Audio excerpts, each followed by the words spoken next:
Frontline is a presentation of the Documentary Consortium. Last week in Baghdad, Saddam Hussein re-emerged, decorating his loyal lieutenants for their valor in the mother of all battles, and railing against the West for maintaining economic sanctions against him. The inquiry team shot these pictures and say the Iraqis allowed them to work freely. At the same time, Western doctors just back from Iraq reported that the Iraqi people are suffering terribly in the aftermath of the war. The result of that is that illness, especially among children, is very, very high, and you're getting an increased mortality rate like the fourfold figure that we've estimated, which is occurring in Iraq now. Our argument was not with the people of Iraq, but with this dictator. Tonight on Frontline, a first-hand report on the devastating effects of the Gulf War on the people of Iraq. We have been having a disaster in slow motion over the last 4 months. Anywhere from 75,000 to 175,000 children could die due to the public health conditions. Tonight on Frontline, the war we left behind.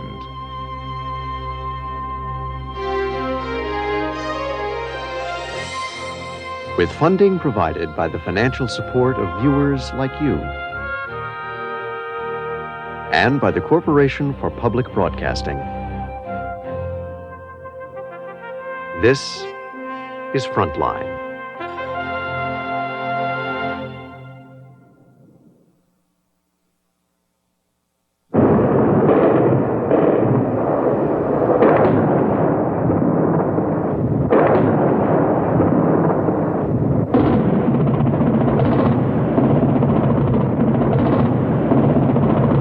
Baghdad, on the night of January 17th this year.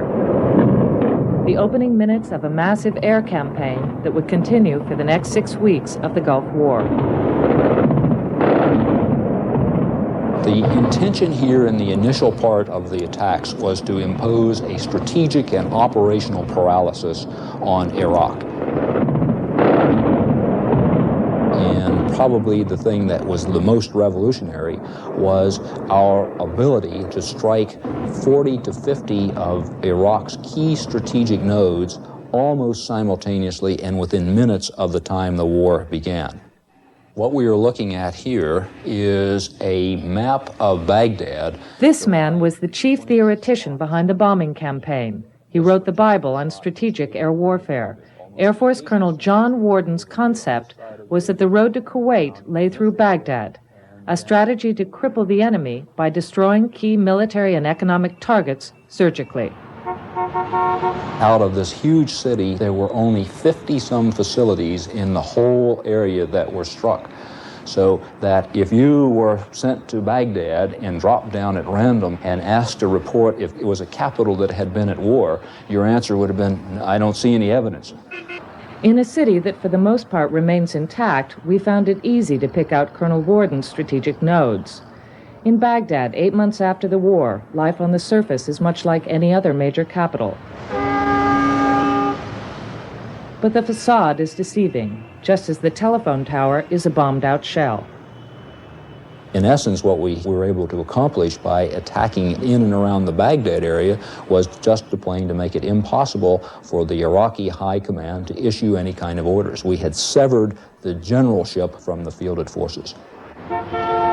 Were you also expecting to have an effect on the high command, on Saddam and his close advisors? When you bomb something, were you thinking beyond just the physical destruction of that target as to what effect it might have? No, because there's just no way to predict that sort of thing. You don't know for sure who is in any given place at any given time. You can't control that kind of a thing. So what you are trying to do with this kind of a warfare is to take away the tools from the enemy high command, and without the tools, then they're impotent to affect the situation. See anything in the picture? Yeah, I've got a good map right now. I'm just getting ready to give you a target designation. Okay. One tool was the country's electricity. On the second night of the war, 4 F-15Es attacked the largest power plant in southern Iraq. Pilot Steve Pingle gave us his own videotape. Okay, we'll be good to go. I was the first airplane to attack the power plant just north of Basra. Bombs going off behind us. Roger. I think our escape will be good, Can't you say altitude? Roger. We dropped down as we crossed the Iraqi border to low altitude in a string of 16 airplanes. Well, let's get this over with. Redesignate. AAA right below us. Roger. Target area. No problem. Low shit. I'm rolling in. The mission was to try to put the power plant out of commission. Shooting in the wrong direction, guys. With the airplanes in our package, we had divided up the area to drop the bombs to be able to do as much damage as possible. That failed. Yeah, I know. I'd spent a year in Southeast Asia, so I knew what it was like to drop bombs on enemy targets. It's like riding a bicycle. When you see it once, you tend to remember that sort of thing. Send up 2019. AAA is all off to the right. Okay, bombs are gone. Okay. We lost the picture, huh? Yeah, I'm trying to get it back. All right.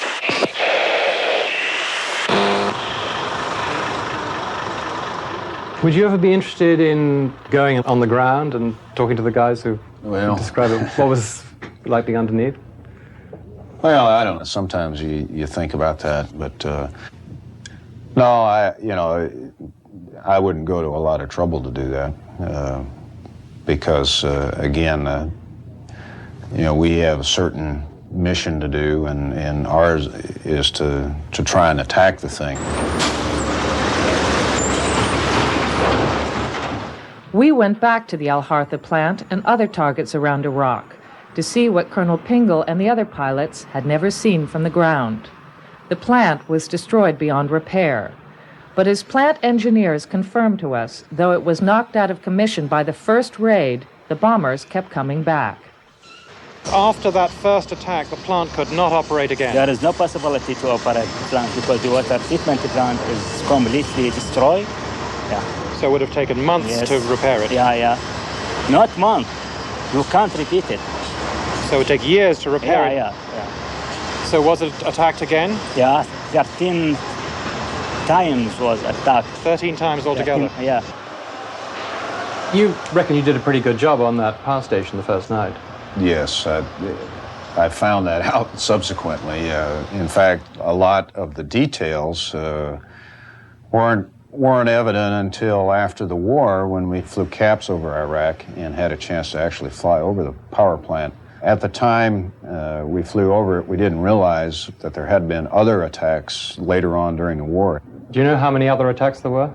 I think from what I heard from our intel, it was only a Navy attack. And no, there were 12 more attacks. 12 more attacks? That's the first I'd known that. Why 12 more times? A senior Air Force planner explained after the war that the crippling of Iraq's electricity system, quote, gave us leverage. Saddam Hussein cannot restore his own electricity, end quote. You say that you put electrical power in at the strategic center. Is that right? Yes, is that very much so. as important as anything? Yes. And the reason why electricity is so enormously important is because virtually everything that one needs to operate at a strategic level is dependent on electricity.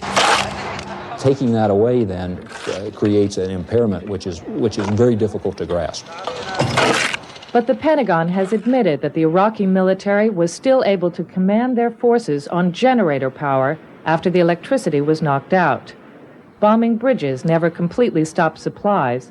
Hitting communications never cut command and control. But as we found after a month in Iraq, for ordinary Iraqis, the choice of targets was devastating. We have been having a disaster in slow motion over the last 4 months. Doug Broderick, in charge of the Middle East for the American charity Catholic Relief Services, is a veteran of disasters. He served on the Thai-Cambodian border before moving to Baghdad. Since last spring, he has watched conditions steadily deteriorate. The bombings knocked out the infrastructure in the country. The bombings knocked out the electricity. The bombings knocked out the water supply. If you don't have electricity for water, you can't pump the water, you can't use chlorinators, you don't have pumping station capabilities to get water out into the water supply network, out to the people. So nothing works? So nothing works. People were so desperate because of the water pressure being so minimal, they would crack open the pipe, for instance, in the middle of the block in order to extract water. This caused a great amount of pressure in the whole system, and it also caused sewage to seep into the water supply system in some areas in the south. I've walked through a village where there's been 3-4 inches of sewage on the street, which is entering into the water supply system. 60% of the people in the south are drinking contaminated water. I've seen a case of, for instance, a child, a 7-year-old child, who was thirsty and took kerosene to drink. Kerosene? And he took kerosene, drank the kerosene, and now when I saw him in the hospital, they were examining him to see if he had permanent lung damage as a result of the consumption of kerosene. How much does a bottle of water cost? A bottle of water costs 3 dinars, which is $9. And the water situation is not getting any better. It's becoming increasingly worse. A direct result of the bombing. Just outside Baghdad, the Rustamiyah sewage treatment plant served 3 million people. A direct hit cut the main sewage intake, but it was the destruction of the country's power grid that knocked out this plant's electrical and computer systems permanently. It has been shut down for 8 months.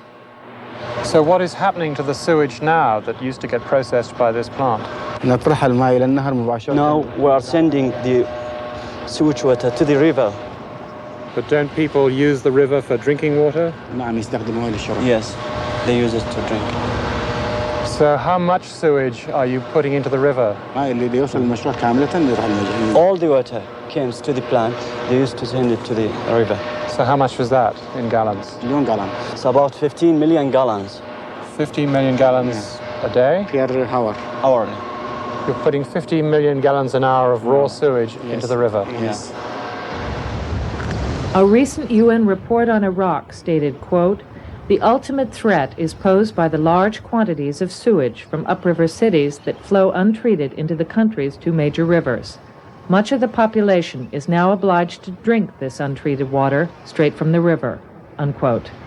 The threat is epidemics, now spreading out of control. Doctor, what's wrong with this boy here? He has typhoid fever, which is the most common infectious disease we face here in the city. How many cases of typhoid are you seeing? The figure is unbelievable, really, because daily in the whole province, 3,600 patients attending health centers. Of those 3,600 cases, 2,000 of them complaining of typhoid. And it's a horrible, unbelievable figure. 2,000 a day? 2,000 a day, yeah. What happened when the electricity stopped? It was a catastrophe because once the electricity has stopped, the water pump station has stopped, and the homes were deprived from good water supply, pure water supply. The sewage system has stopped. The whole atmosphere was polluted. The whole environment was polluted. And that's why we are getting a lot of infectious diseases like typhoid fever, like infectious hepatitis. I mean, the electricity is not only light. It's not only light. Electricity does not mean only light. The children's wards are overflowing. A Harvard study confirms that typhoid is at epidemic levels. And since the war, child mortality has tripled.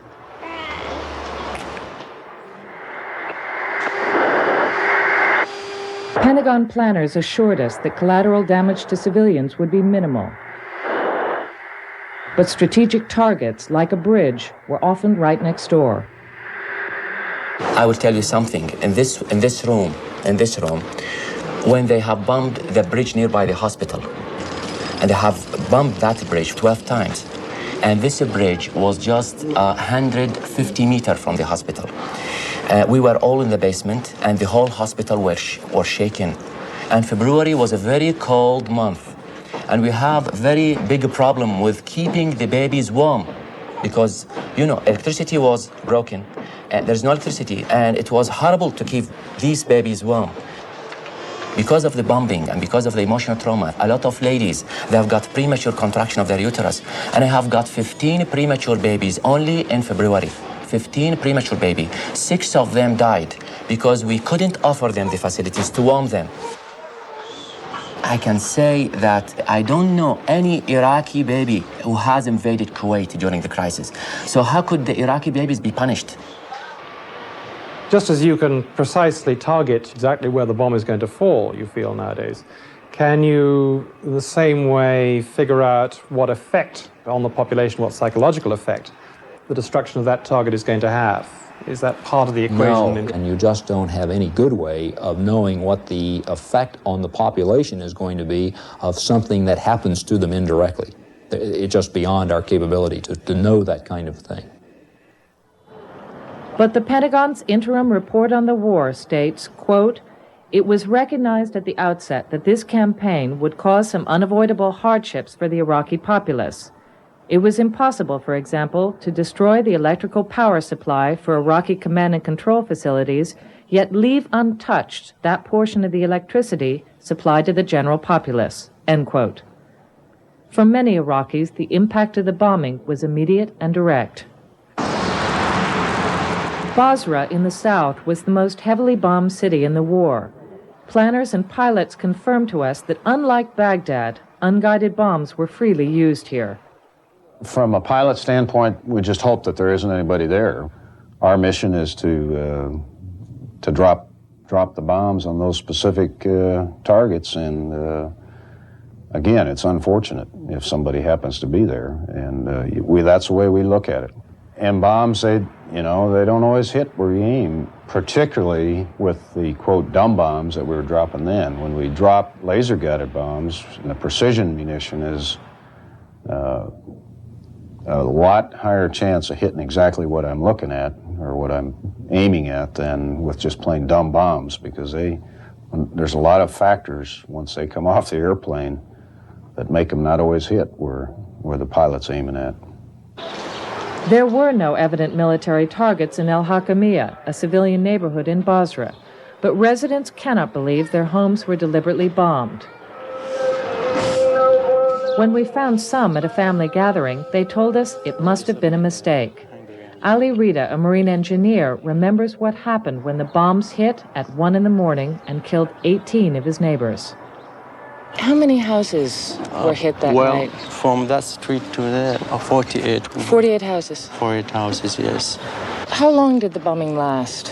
About 3 or 4 minutes. Boom, boom, boom, boom. With continuing bombing, is very tragic. It's a cluster bomb. You were here? Yes. And this fell on your house or in the garden? Of the roughly 88,000 tons dropped by coalition air forces during the war, I think no more than about 7,000 or 8,000 tons were precision munitions, if that's the right word. That's right, about 10%. So why did you have to drop the other 80,000 tons? Because you didn't have enough of the precision weapons, not so much enough of the precision weapons, but you did not have enough of the precision platforms to depend entirely on the precision weapons. Now, the thing to keep in mind here is that the non-precision bombs are just exactly that. They are non-precision. One almost needs to think of them like the pellets in the shotgun shell that you use when you're shooting skeet. There may be 500 tiny pellets in one of these shells. If, when you are shooting skeet, that 5 of those pellets hit the clay pigeon, then you see this as being a great success. Well, it is a great success, but the other way to look at it is that 99% of those pellets miss their target, which is not relevant. Colonel Pingle's own tape confirms that bombs sometimes missed. Okay, impact. It looked like a little bit short on the right-hand side of the power plant. Okay. We were the first to tell the pilot what he hit. One of the bombs that first night actually hit their air raid shelter. Oh, I didn't know that. And killed 7 people. Now, did you know there was an air raid shelter there? No. We attempt to the best of our ability to hit the specific aim points, and the aim points that we pick are the military significant, you know, the power plant. We won't go around bombing air raid shelters. But 4 weeks into the war, on February 13th, this shelter in the Amaria district of Baghdad was hit with 2 laser-guided 2,000-pound bombs. This time, it was military intelligence that failed. Over 200 neighborhood women and children were incinerated. Without any assistance from Iraqi officials, we found some of the very few who got out alive. When the first bomb hit, I couldn't believe it. I told myself it was impossible for them to target women and children. When the second bomb hit, the electricity went out and rubble fell all around us. How many of your children were with you? 2. I took them every night after the war started on January 17th. Did your children manage to escape with you? No.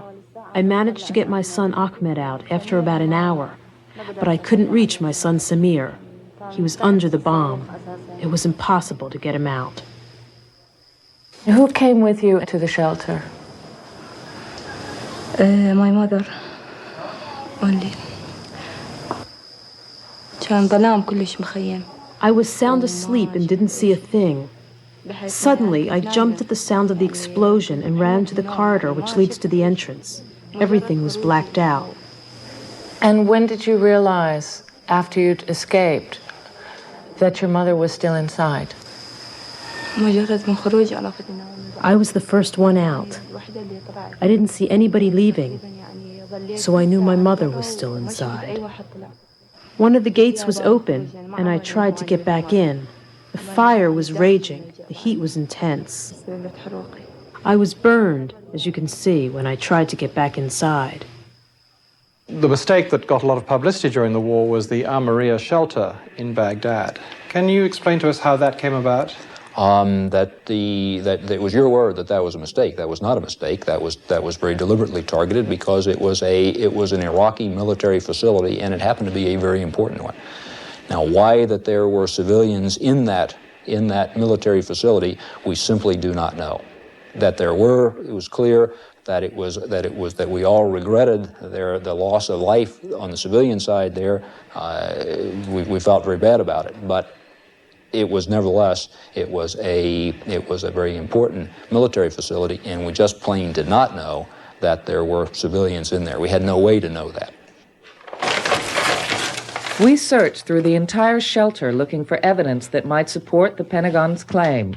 In the basement, we found the original blueprints scorched and waterlogged.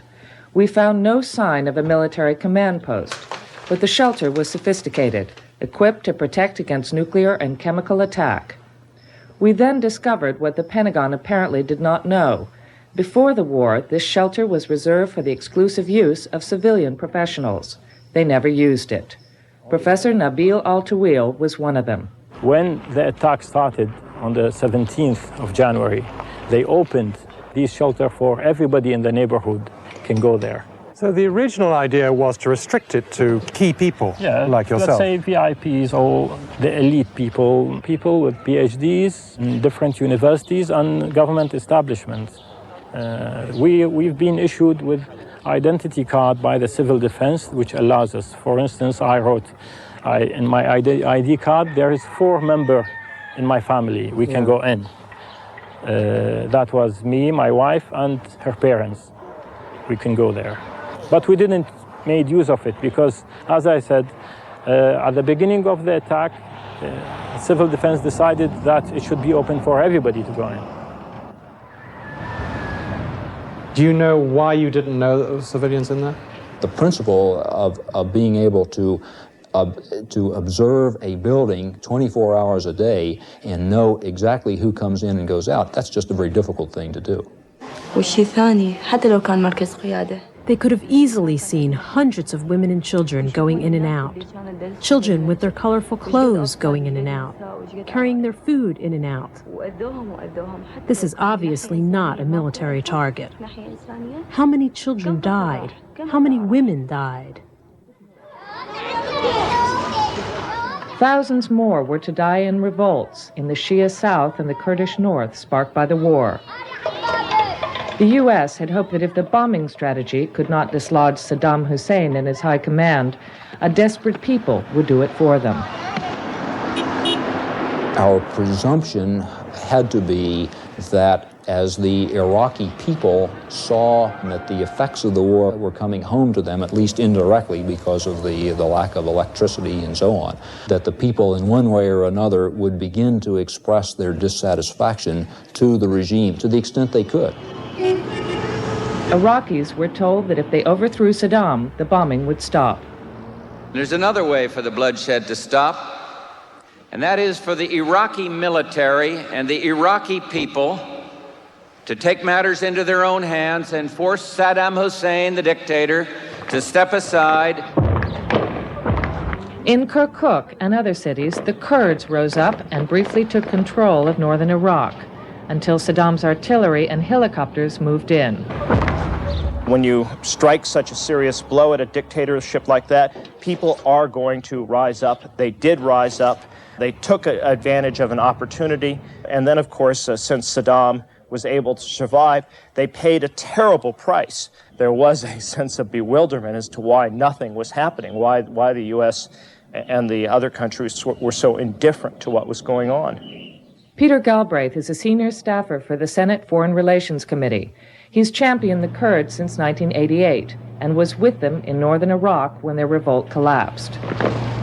The U.S. had repeatedly warned Saddam that it would intervene if he used air power against the rebels. It was an empty threat. President Bush had issued a call for them to rise up. They assumed that when he made that call, that he meant it, that meant the United States would be supportive of their rebellion. They couldn't understand why the helicopters were continuing to fly. And then at this point, the United States and the other countries stood at a complete arm's length as millions of people were made refugees. It even took an awfully long period of time before the United States was prepared to respond to the humanitarian crisis that was building up on the Turkish border. What happened the day they left their village? The soldiers of Saddam attacked us. We all left our houses, monies, animals, lands. We only saved our lives. Were the soldiers of Saddam bombing the village? What were they doing to the village? They were bombing, they were attacking with the helicopters, and so we all escaped. Had they had any assurances from the U.S. or any of its partners that something would be done? There were no direct contacts between the United States administration and the Iraqi opposition. I repeatedly was in touch with the State Department about whether they want, and the National Security Council about whether they wanted to meet with them. The answer was no, and indeed one NSC aide told me, quote, "Our policy is to get rid of Saddam, not his regime." What on earth did that mean? I understood it to mean that the United States did not want to see a rebellion by Iraq's Shia or Kurds succeed. It wasn't until after the exodus that the U.S. decided to lend a hand escorting the Kurds back to Iraqi territory. U.S. aircraft still patrol a thin strip of northern Iraq, while Kurdish forces hold the ground. They are called the Peshmerga, and some of them have been fighting for a free Kurdistan for 30 years. But trapped in the mountains between Iran, Turkey, and Saddam's Iraq, they have ended up being used by whichever power found it convenient at the time. Still, their numbers have more than doubled since the uprising, bolstered by former conscripts from the Iraqi army and recruits among destitute refugees. 8 separate factions make up the Kurdistan Front. The largest, the Kurdish Democratic Party, took us to this mountain training base on the Iraq-Iran border. Do you have many more Peshmerga than you did in March? I have more than 30,000 Peshmerga like these Peshmerga, now ready. Ready to fight? To fight. General Hamid Afandi told us that overall, the Kurds now have 100,000 men under arms, and they are training hard.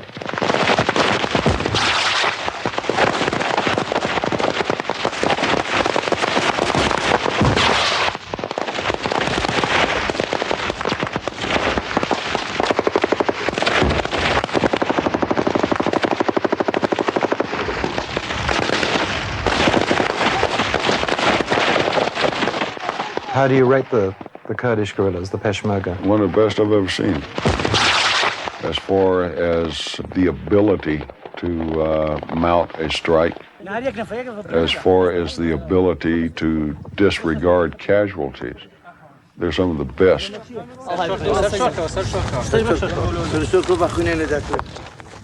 From the time that the U.S. military buildup began in Saudi Arabia, is it fair to say there was an interest in creating trouble for Saddam in northern Iraq? Sure.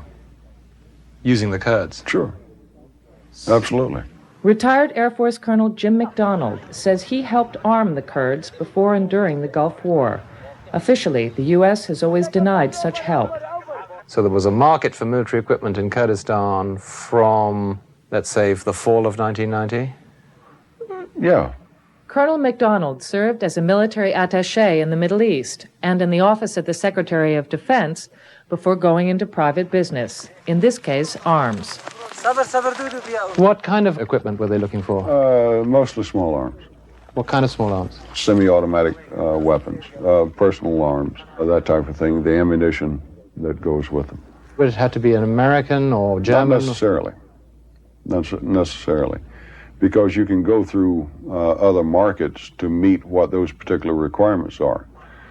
For example, if you wanted Soviet type of equipment, then you could go through markets through what was then the Warsaw Pact countries, through friendly countries to get into that market.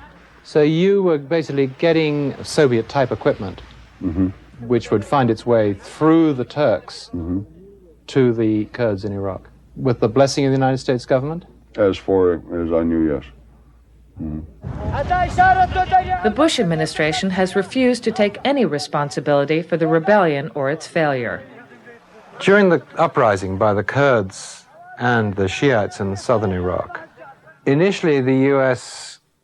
officially stated that Saddam could not use his helicopters and his planes. That policy then changed, and the uprisings were put down. Why was there a change of policy? I don't know. I think all of us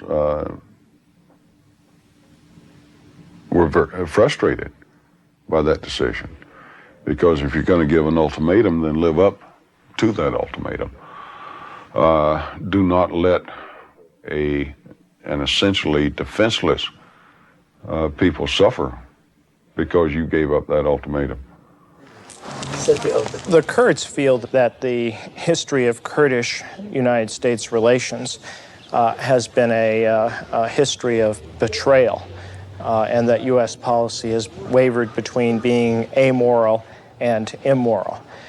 In the 1970s, the United States backed the Kurdish rebellion, provided military assistance through Iran as a means of keeping the Iraqi regime off balance, but never had the intention for the Kurdish rebels to succeed, just to continue the fighting. The Kurds never knew that they were a pawn in this game. I'm afraid that in the present situation, we really have a repeat of that sorry history. Kurdish leaders who remember the past, like Masoud Barzani, are cautious about American patronage. How a superpower can betray a very poor people and let them down. I, personally, have come to the conclusion that we, the Kurds, should never be involved in any international game or covert action whatsoever. Everything has to be on the table. How dependent will you be on the United States to survive as you are now in this part of Iraq? I hope that we will reach an acceptable deal. I have to tell you that up till now, the US and other countries don't have a specific policy on the Kurds. I don't have much hopes for outside backing. I believe that our problem has to be solved internally with the Iraqi government. This month, the situation has deteriorated. Skirmishes with the Iraqi army have brought more casualties, more refugees. Negotiations with Saddam have stalled, and the Kurdish leaders know they cannot match Saddam's artillery and tanks. If the worst happens and the negotiations break down, are you ready for war again with Saddam? What should we do? Do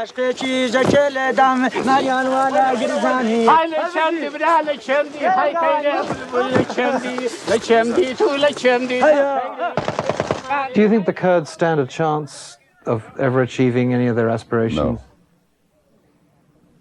No. The bitter failure of the rebellion has left the Kurds back where they started, inside Saddam's Iraq.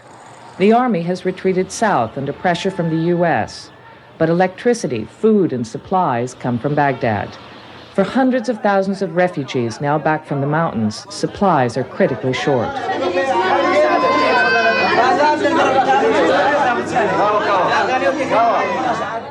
How many patients do you have here every day? About 500 patients. 500? Yes. Every day? Every day. Do you have enough medicine? It's not enough for them. What are the main problems that the children are having? The main problem is malnourishment. Malnutrition? Yes, because of lack of milk. Can they buy milk in the market? In the market, it's very, very high cost. For the Kurds, like everyone else in the country, it is the 15th month of sanctions, first imposed to force Iraq out of Kuwait. But measures imposed to pressure a dictator are taking an unfortunately harmful toll, the UN reports, on his worst enemies. How many refugees are in this zone? It's about 500,000 refugees here. Diana Dispensary, about 70,000 people. I deal with them. You deal with 70,000 people? Yes. Dr. Salam Mohammed Sultan runs the clinic in the small town of Diana in the far northeast of Iraq. He is short of everything he needs and says that almost none of the aid promised from the outside has arrived. How many doctors are there now in this zone where you've got a problem of roughly 500,000 refugees? About 8 doctors. 8 doctors? Yes. 8 doctors for 8 everybody? 8 doctors, yes. Kurdish doctors. And from NGOs, 2 to 3. So just a few foreign doctors? Yes. And 8 Kurdish doctors? Have you received much help from the United States? No. The most urgent need here is for shelter. Private aid groups have promised it. The UN has promised it. Little has arrived.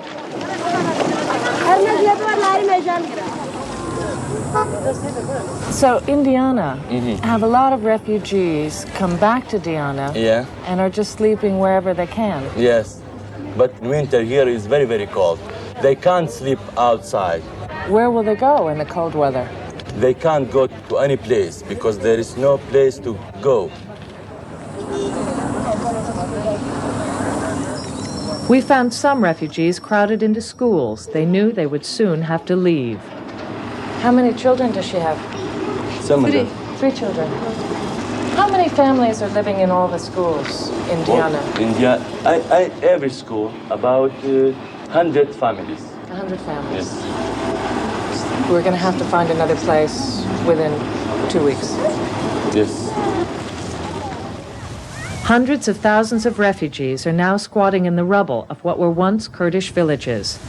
Any day now they will face heavy rains followed by freezing temperatures and snow. I've heard U.S. officials describe that our goal now is to get the Kurds to go back to their cities and to their villages. But the fact is that there are no villages in Iraqi Kurdistan, and there have been no villages since 1988. More than 4,000 villages have been destroyed. This is truly a war-ravaged region. There is no agriculture. For many people, there's no place to go home. But the critical issue is, of course, that there's no protection. What happens to these villagers who come back to the ruins of their old villages, villages that have been destroyed in some cases 10, 15 years ago? What'll happen to them this winter? Some of them are going to receive help from the international community through the UN shelter program.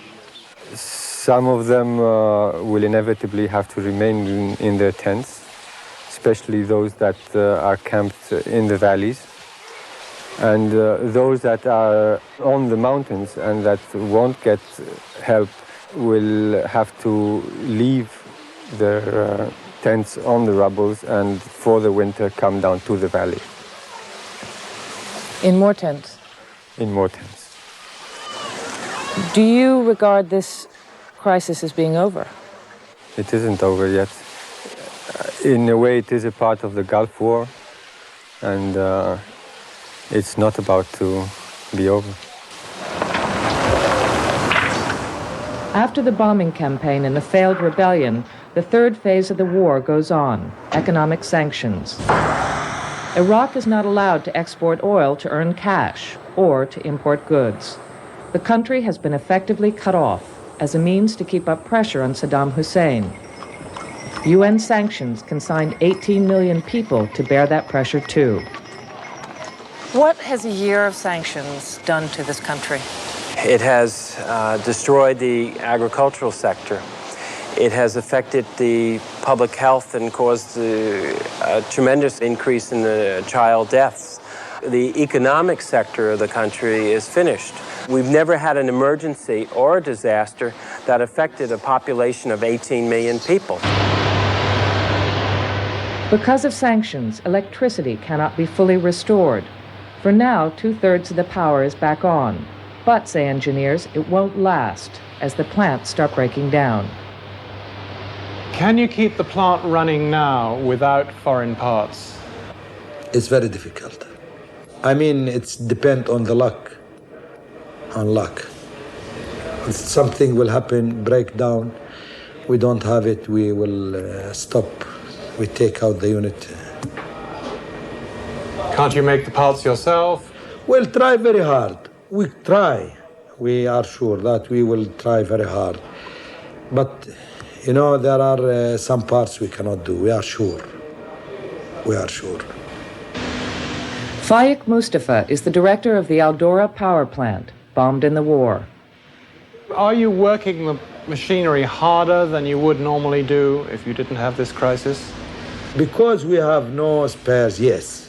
Normally we change these parts, but now we have consumed everything. All power plants, not only us. They consumed everything. So you're at the limit? Of course. To repair the whole power plant system would be $20 billion minimum to start with. $20 billion? $20 billion to repair the whole power supply system. This would take years. Power outages are a daily occurrence, and modern services Iraqis used to enjoy are decaying rapidly. Without the electricity, which is tied in intrinsically to the healthcare system, operations have to be postponed. Elective surgery is all but out, and that includes cases of breast cancer, cases of cesarean section. You're looking at day by day greater public health disaster for the people in Iraq. On top of that, in hospitals like Karbala General, basic medicine is running out. Dr. Zuhair Al-Yassi says the effects of war and sanctions have been devastating. Now, you're a surgeon. Yes. Do you have anesthetics? No. Do you have dressings for the operating room? Very, very little amount. Do you have gauze? Again, very little amount, and that's why we are only working on the emergency situations. I mean, we do operations for the emergency cases only. We cannot do any other operation. Do you have oxygen? No. Disinfectants? No. Antibiotics? Very little amounts, and we are on the brink of losing them. I mean, I'm finished. Heart drugs? No. Insulin? No. What about, you've had some rabies cases here recently. Yeah. Anything for rabies? No, believe me, no. Right now you're getting some supplies from international organizations. They are very small and limited. We are using them only for the really needy patients. Going around the wards, we're only looking at very severe cases, correct? Correct. And why do you send the other people home? We send them because admission of a patient means that you have to supply them with medicine, to supply them with fluids, to supply them with food. I mean, we cannot offer them enough food, and we cannot offer them drug needed for admission. So we admit only the critical people. If it isn't a severe case, you don't have enough food in this hospital to feed them. Yes, that's right. Since sanctions were imposed in August 1990, food prices have risen an average of 1,000%. The government ration system is on the verge of collapse. The 70% of the food supply Iraq used to buy from abroad is gone. What is on the market is very expensive. How much does one chicken cost? 13 dinars for each. 13 dinars for one chicken. That's $39 for one chicken. Do you have your shopping bag? Yes, I have it. What's in your shopping bag? Just grape and some dates. Grapes and? Dates. Grapes and dates? Yes. You can't afford eggs? What? Can you buy eggs? No, it's too expensive for me. Can you buy meat? No. We have no money to buy anything. We visited the market in Basra with Moyed Saeed from the UN Children's Emergency Fund. So how many people is UNICEF, for example, having to feed now in Iraq? We have to feed 700,000. 700,000 people? Yeah. Well, how many does that leave? That's not enough. It's not enough, because all of the people are poor. Most of the people are poor now. There is not adequate food in the country to meet the food needs of 18 million people. Local agriculture has all but collapsed. The harvest was down 75% this year, and because of sanctions, farmers do not have the proper seeds they need now to plant the next harvest. They have no insecticides, no pesticides. The animal vaccine plant was bombed in the war. I see the next step. You might see people selling off their land, selling off their houses in desperation to get food. A food supply that is increasingly becoming more expensive and a food supply that is increasingly becoming more scarce.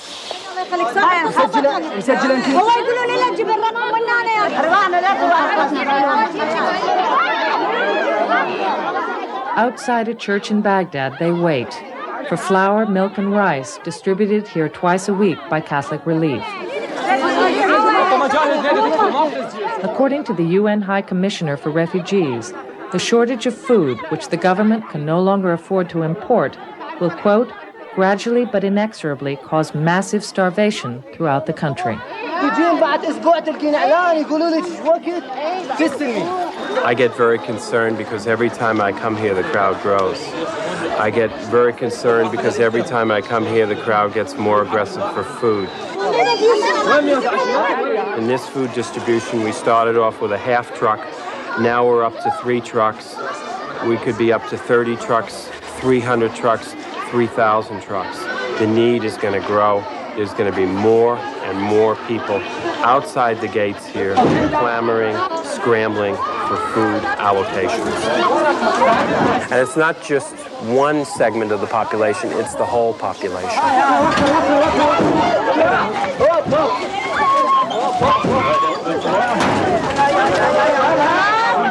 The humanitarian relief supplies, the humanitarian assistance amounts to just a trickle of 20 to 50 days of food for the country. What happens on day 60, day 70, day 80? That's when you have the beginning of the famine. That's when you have more deaths.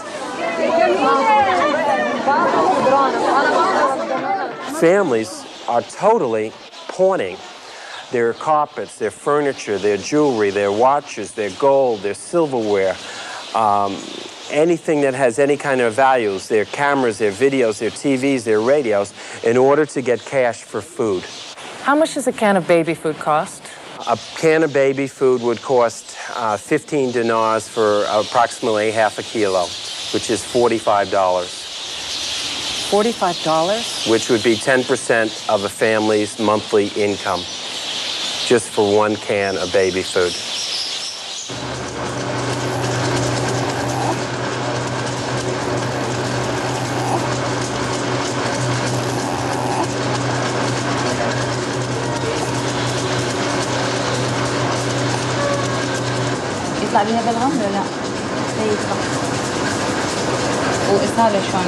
Dr. Ayman Khamas is a resident pediatrician at Basra General Hospital. Over a third of Iraqi children between the ages of 1 and 2 are now malnourished. Can see.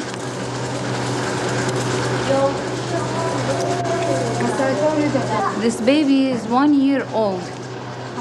How many children are you getting in this hospital with this condition every week? Every week about 40 to 50. And 40 to 50? Yes. Not only inpatient, we have outpatient visitors. They came just for supplying with milk formula. Do you have enough milk to go around for the patients in the hospital and some on the outside? No, not enough. But we try to help the patients that most needed, like this one. This one need help and treatment, medical treatment, and feeding for more than 2 or 3 months regularly to get again better and recovered. How many children have died in this hospital in the past few months? I don't know exactly the number, but I think it is a large number. Because of complications of malnutrition, lost immunity, most of them, and they got septicemia and superadded infection, mostly pneumonia or gastroenteritis with severe dehydration and shock. Most of them died. What's going to happen in the next few months now if sanctions aren't lifted, if the same supply of food continues? A larger number of babies will die. Big problem to us, of course. How many hours do you spend in the hospital every day now? Most of the time. Just a few hours for my lunch, my dinner, and my sleep. I think more than 18 hours.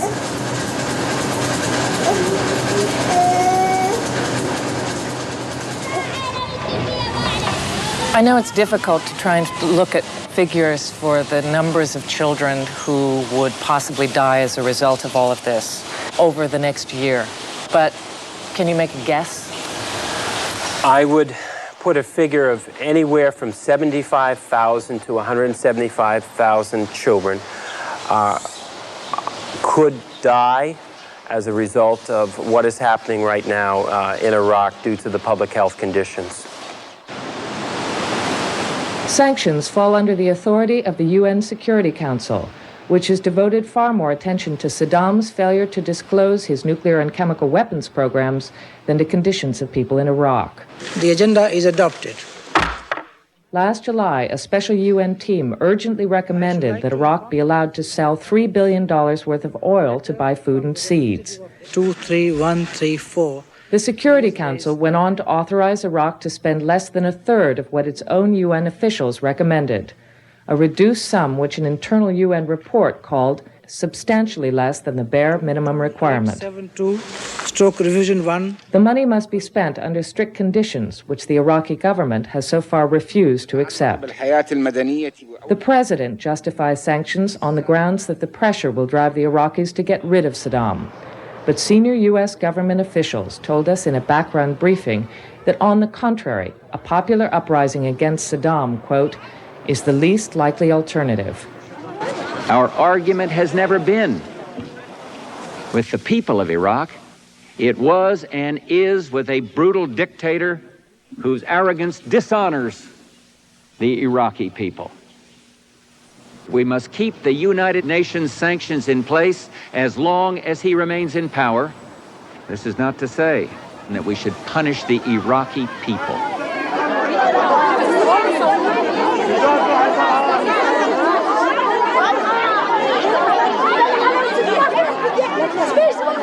Any type of UN plan to provide supplies for Iraq through the sale of Iraqi oil is only for food and medicines, basic humanitarian needs. This does not count, for instance, repairing any water plants or repairing any electricity plants to any substantial degree of working order. So it doesn't solve the problem? No, it doesn't solve the problem. President Bush told us, and I think you'll remember this, he said, We are not at war with the people of Iraq. I don't know. I don't know.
Funding for Frontline is provided by the financial support of viewers like you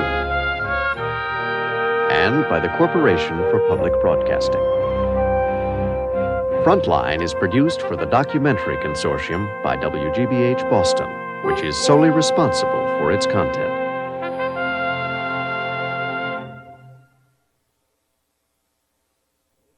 For video cassette information about this program, please call this toll-free number, 1-800-328-PBS-1.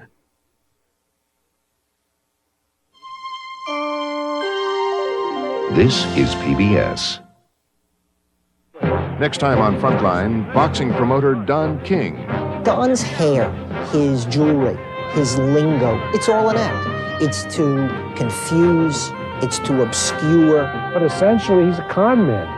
It's the con man as buffoon. So I don't have no use for you, Jack Newfield. Yes, Reporter Jack Newfield investigates the dark side of Don King, his criminal past, and his handling of young fighters in Don King Unauthorized.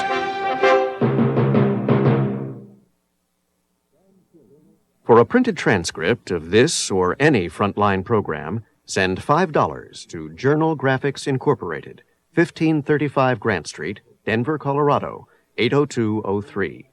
To order by credit card, call 303-831-9000.